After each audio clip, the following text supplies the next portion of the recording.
Je vous propose donc de passer au dossier numéro 3 et nous allons rester dans l'univers sympathique des diarrhées en parlant de Monsieur D. Il a 28 ans et il est martiniquais. Il vit en métropole depuis 18 mois, il n'a pas d'antécédents et il vous est adressé pour le bilan d'une diarrhée, mais là un peu différente. Elle est fébrile, elle évolue depuis une quinzaine de jours dans un contexte de polyarthralgie, d'amaigrissement, moins 5 kilos. Le patient décrit une fièvre constante à 38,5 avec 15 exonérations glérosanglantes afécales. Il se plaint par ailleurs de douleurs abdominales et prédominant au niveau de la fosse iliaque droite. L'examen clinique retrouve un abdomen globalement météorisé avec une fosse iliaque gargouillante. Le toucher rectal est glaireux et sanglant. Les articulations sont chaudes et douloureuses, sans épanchement. La température est à 38,8. Nous sommes donc face à une diarrhée fébrile associée à une arthrite périphérique et avec des exonérations glérosanglantes douloureuses. Il s'agit d'un syndrome dysentérique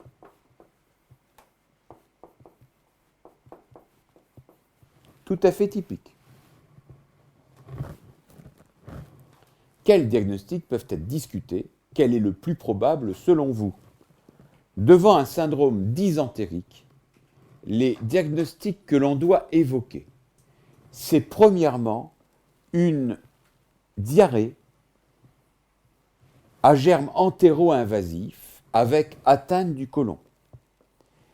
Les colites à germe entéro-invasif, ça fait appel à un nombre de germes extrêmement restreint.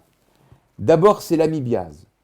Mais attention, quand vous avez une amibiase, pour avoir une température supérieure à 38, on va dire 38,5, il faut que vous ayez fatalement un abcès amibien métastatique au niveau du foie ou de la plèvre.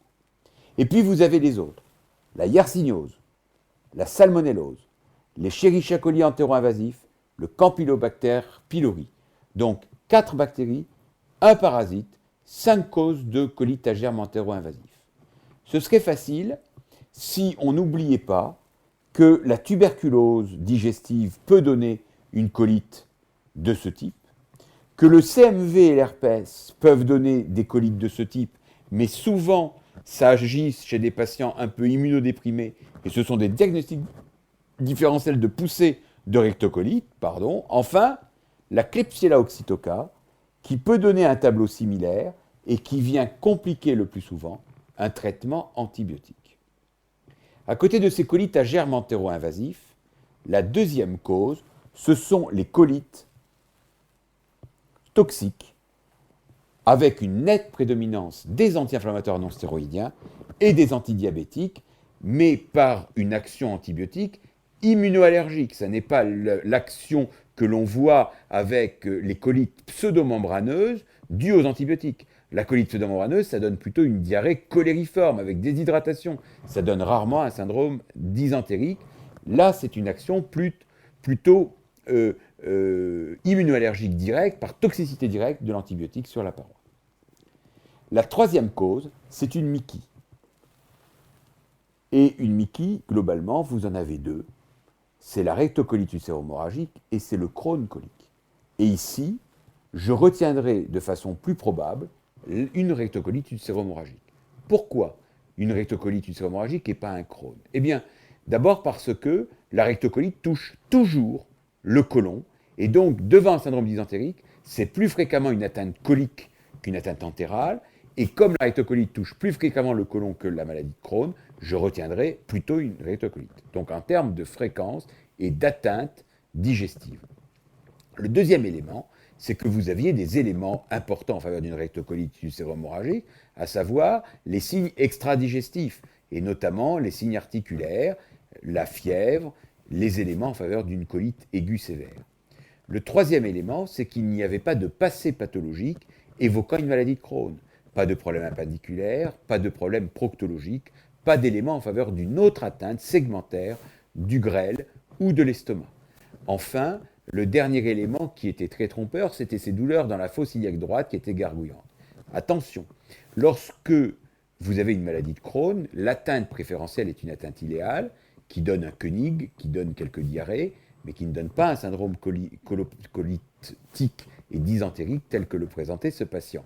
Donc, si vous avez une atteinte iléale dans la maladie de Crohn, ça ne donnera pas cette présentation. Le deuxième élément, c'est que quand vous avez une pancolite, ce qui souffre, c'est en amont du côlon, et donc vous avez des douleurs en amont du côlon, c'est-à-dire au niveau de l'ilion terminal, qui expliquent tout à fait la symptomatologie, et donc c'était trompeur, mais rentrant tout à fait dans le diagnostic d'une rectocolite hémorragique. Les autres causes sont plus rares, la colite ischémique, notamment chez un sujet de 28 ans, chez une femme ça aurait été encore discutable, mais ça touche surtout des sujets âgés. Enfin, ne pas oublier la possibilité d'un cancer rectocolique. Et là, vous avez ici toutes les causes de syndrome dysentérique, et quand vous avez un syndrome dysentérique, vous devez évoquer toutes ces causes dans l'ordre 1, 2, 3, 4, 5, et bien évidemment, plutôt une rectocolite qu'une maladie de Crohn, qui serait à ce moment-là une maladie de Crohn purement colique. Là, ici, je vous ai mis quelques clichés de lavement en double contraste pour voir des aspects d'un côlon normal et puis de ce côlon granuleux avec ce qu'on appelle les empreintes de pouce. Vous voyez ici les empreintes de pouce, les lésions comme ça, vastes ulcères, comme ça, un peu en carte de géographie. Alors pourquoi on ne fait plus tellement ce genre de mucographie, mais quand vous demandez un ASP lors d'une colite aiguë, vous pouvez tout à fait voir, du fait de la présence de l'air, des images similaires, et dès l'ASP, vous pouvez évoquer une rectocolite. Quel bilan biologique prescrivez-vous ? Bien, vous êtes face à une maladie inflammatoire, vous devez faire un bilan inflammatoire complet. Et j'insiste sur le fait qu'on demande VSCRP fibrinogène et électrophorèse des protéines à la recherche d'une hyper-alpha-2, parce que souvent, vous avez des syndromes inflammatoires qui ne touchent pas tous les marqueurs de l'inflammation et qu'il est important de savoir, d'avoir un élément de surveillance. La numération plaquette, c'est important notamment pour rechercher, bien sûr, l'hyperleucocytose, pour rechercher la thrombocytose en faveur de l'inflammation, mais c'est surtout pour rechercher l'anémie, parce que je vous rappelle qu'une hémoglobine basse est un critère de gravité de Trulhoff dans les colites sévères. Le ionosan, l'urélacréate, pour rechercher les retentissements de la diarrhée au niveau ionique, la glycémie, la calcémie. Le bilan hépatique doit être systématiquement demandé, car je vous rappelle que dans la rectocolite, il peut y avoir des signes en faveur d'une cholangite associée et qu'il faut les rechercher au moment des poussées. Enfin, il a une fièvre à 38, supérieure à 38,5, pardon.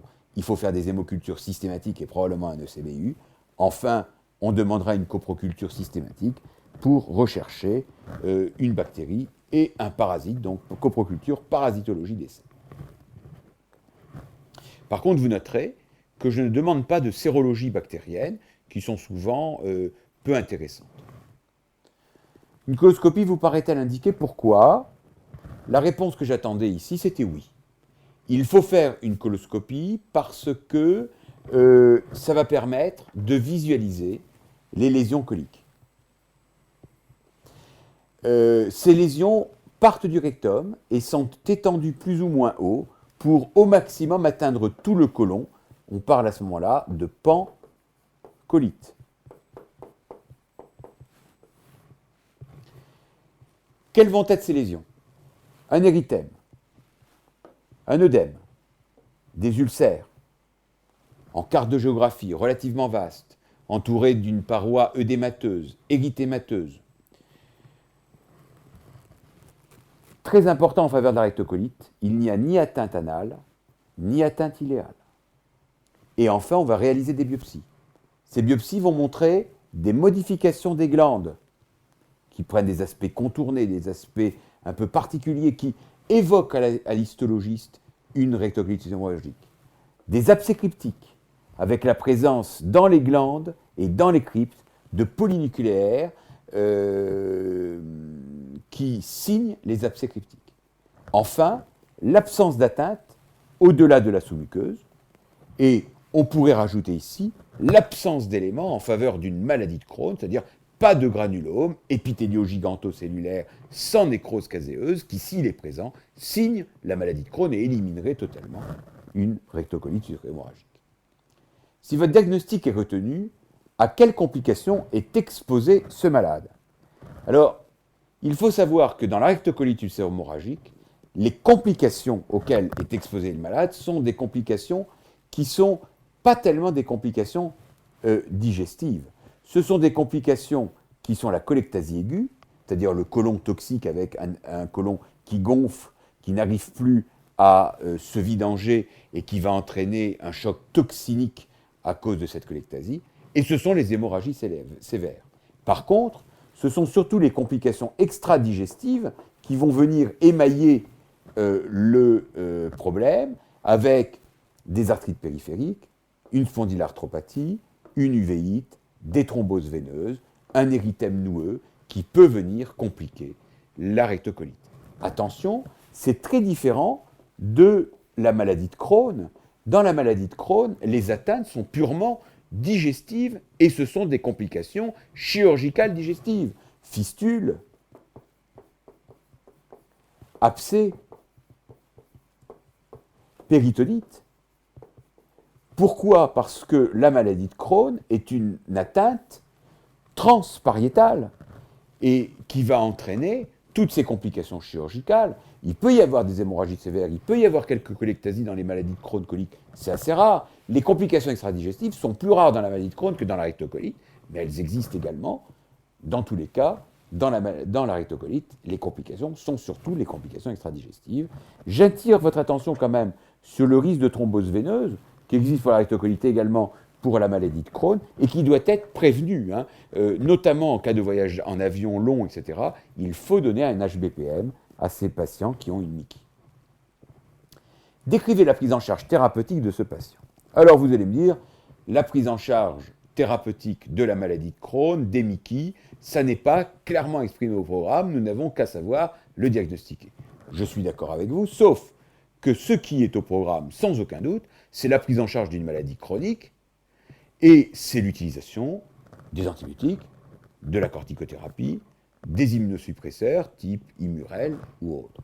Et la question, peut-être ne tombera-t-elle pas ainsi, mais elle pourrait tomber, et avant de paniquer, rappelez-vous de ce que vous devez savoir systématiquement, et là on revient à des points presque de méthodologie.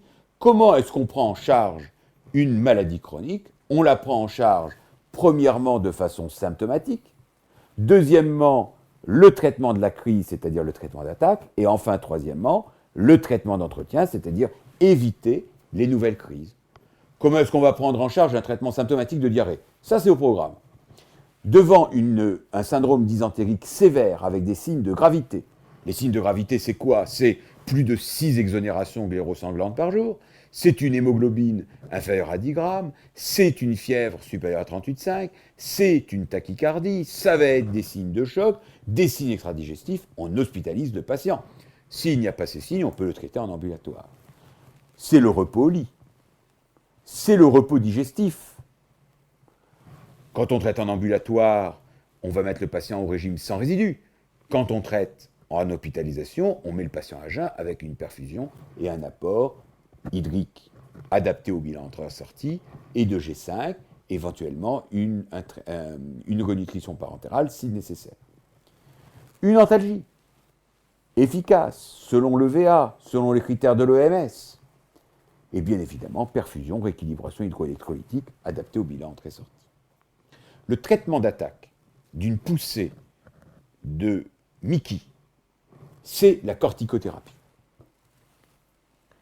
Bien évidemment, quand vous êtes face à une MICI de faible gravité, un traitement soit local par lavement ou par budésonite, c'est-à-dire une forme orale mais d'action uniquement locale, peut être suffisante. Dès que vous avez des signes de gravité, il faut donner la corticothérapie à forte dose, 1 mg kg jour, soit par voie orale d'emblée, soit par voie IV pendant 5 jours, avec relais oral ensuite. Une couverture par une antibiothérapie type Flagyl ou quinolone est souvent proposée, et en cas d'échec, on va discuter l'utilisation soit d'un anti-TNF-alpha, soit de cyclosporine, soit éventuellement une colectomie dans le cadre de la RCH, pas dans le cadre de la maladie de Crohn. Le traitement d'entretien fait appel aux 5 aminosalicylés, ce qu'on appelle le pentasa. Il y en a d'autres, hein, là, je vous donne une marque, mais il y en a d'autres. L'imurel, et puis les anti-TNF. Les anti-TNF-alpha, il y en a 2 qui sont utilisés dans les MICI. C'est le Rémicade, par voie veineuse, et l'Humira, par voie sous-cutanée. Au bout de 4 jours de traitement bien conduit, l'état du patient s'altère, avec apparition de nausées et de vomissements. L'abdomen est alors très météorisé. L'ASP fait en urgence montre une distension colique, prédominant au sécom, qui atteint 7 cm. Quel est votre diagnostic? C'est bien évidemment une colectasie aiguë. À quel principal risque soumet cette distension sécale? À la rupture diastatique du sécom, c'est-à-dire la perforation du sécom, avec le risque de péritonite stercorale, qui est le plus souvent mortel dans ce contexte. Si une prise en charge chirurgicale est décidée, vers quelles interventions vous orienterez-vous? Globalement, qu'est-ce qui se passe? Vous avez votre sécom,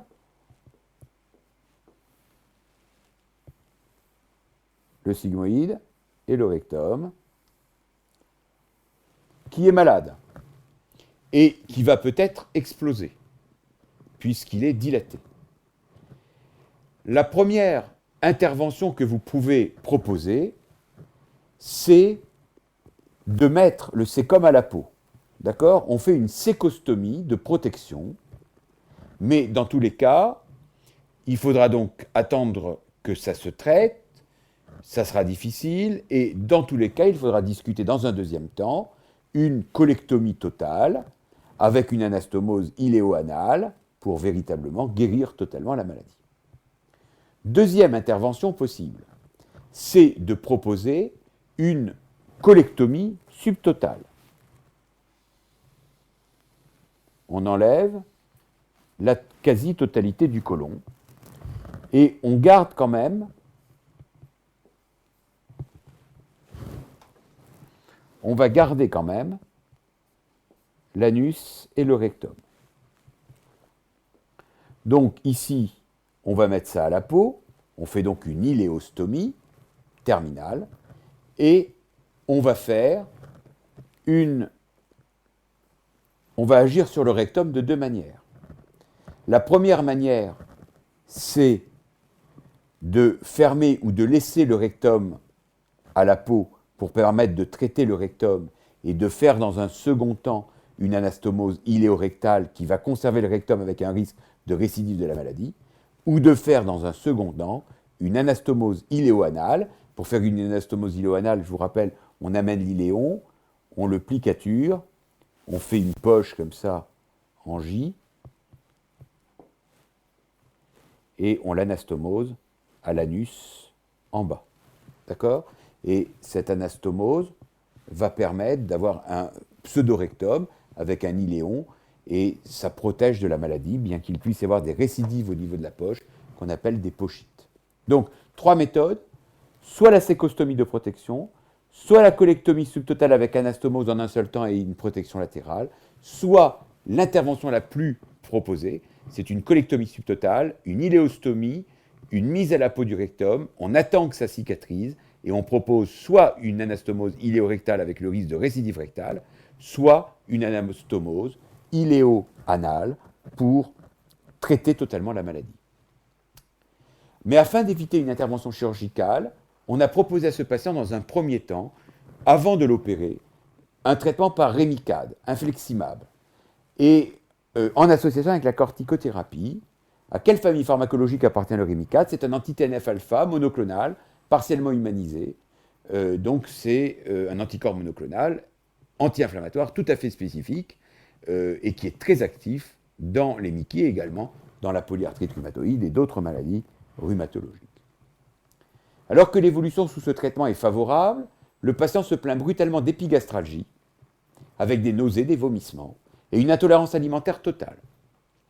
On réalise une fibroscopie œsogastrodiénale qui est alors réalisée retrouvant une duodénite aspécifique. Et votre anatomopathologiste vous communique ces deux clichés biopsiques. Alors là, vous avez des vrais clichés. Vous êtes dans le duodénum, vous reconnaissez les villosités duodénales ici, d'accord, avec les décryptes, et ici, vous avez ce charmant occupant. Vous en avez d'autres ici, en coupe. D'accord? Qu'est-ce que c'est? C'est des parasites, c'est des vers, c'est des nématodes. C'est une anguillulose ou strongyloïdose. Alors normalement on dit anguillulase et strongyloïdase, c'est pour ça que je l'ai bien écrit ici. Qui est réactivée sous l'action immunoprive du traitement par corticoïdes et anti-TNF. On doit le soupçonner chez tout patient ayant vécu en zone d'endémie. Et en France, eh bien, comme on a beaucoup de patients qui viennent des îles, ou de patients qui ont séjourné pour des raisons touristiques dans les îles, la présence d'anguillules est assez fréquente. Et la présence d'anguillules, on va la rechercher devant une anémie avec hyperéosinophilie, parce que c'est un ver hématophage, mais on va également le rechercher systématiquement quand on doit donner un traitement par corticoïde ou anti-TNF-alpha, parce qu'il faut traiter de façon prophylactique avant tout immunosuppresseur. Et ici, il y a eu une faute de prise en charge. Le patient n'a pas été traité alors qu'il avait des facteurs de risque, au moins de séjour en zone d'endémie. Et le traitement, c'est soit le stromectol, soit l'albendazole, le zintel, qu'il faut donner. Et grâce à ce traitement, le patient s'est trouvé beaucoup mieux, a guéri de ses troubles digestifs, mais au prix d'une complication relativement sévère. Donc ça, c'était la petite histoire associée qui nous permet de revoir un ver hématophage qu'il faut savoir prévenir, et ce serait une faute si vous commencez une corticothérapie chez un patient venant des Antilles, sans parler de la strongyloïdase, et en le traitant par l'ivermectine ou par de l'albendazole. Et d'autre part, de se rappeler que devant une anémie avec hyperéosinophilie, bien évidemment, il faut rechercher un processus de saignement ou un phénomène type maladie cœliaque, mais également sévère, hématophage, et les traiter très facilement. Donc voici les items abordés dans cette question, qui est une question qui tombe de temps en temps, puisqu'une maladie de Crohn était tombée sous une forme un peu particulière. Je crois qu'il est quand même important de connaître cette maladie de plus en plus fréquente, et qui, je pense, pourrait tomber, peut-être pas de façon aussi thérapeutique que je l'ai fait dans les dernières questions, mais au moins de façon diagnostique ou de diagnostic différentiel, dans le cadre du syndrome dysenterique qu'il faut parfaitement dominer. Je vous propose donc de passer au quatrième et avant-dernier dossier.